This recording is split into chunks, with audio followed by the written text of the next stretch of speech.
చెప్తున్నాను నేను. ఆ ధీరం అందరేసింది నాకు.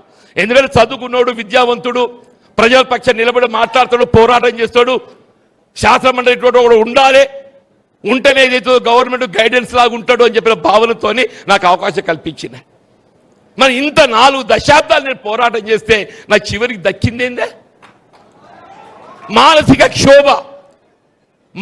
క్షోభ అని చెప్పంటూ నేను అదే పెద్ద మనిషి కేసీఆర్ గారు ఏదైతుందో నాకు ఉన్నటువంటి అనుబంధం అని చెప్పంటూ నేను మా ఇద్దరు రాజకీయ ప్రవేశం ఒకటే కేసు జరిగింది.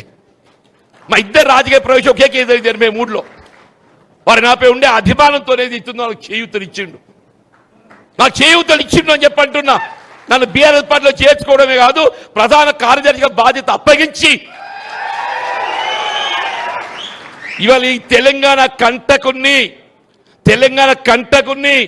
రేవంత్ రెడ్డి దించడం అనే ఒక బాధ్యతలో ఏదైతుందో నాకు పాత్ర ఇచ్చిన. వీళ్ళ రాష్ట్రం ఉన్నది కాంగ్రెస్ పార్టీ కాదు, రాష్ట్రంలో కాంగ్రెస్ పార్టీ లేదు ఆయన, అది మాయమైపోయింది. నేను పోయినట్టే కాంగ్రెస్ మాయమైంది. నా అటువంటి వాడు బయట వెళ్ళిన కాంగ్రెస్ పార్టీ ఉంటుందే? ఇది Revanth Reddy private limited company. ఇప్పుడు ఏంది ఇక్కడ ఉన్నది? Revanth Reddy private limited company.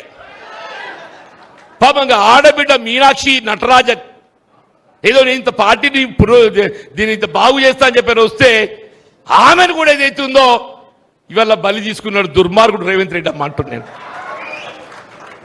మరి దయచేసి వీళ్ళందరం కూడా వీళ్ళున్న పరిస్థితులు చూస్తుంటే వీళ్ళ మొన్న సర్వే వచ్చింది, 119లో 84, 86 గెలవబోతున్నాం బీఆర్ఎస్ పార్టీ.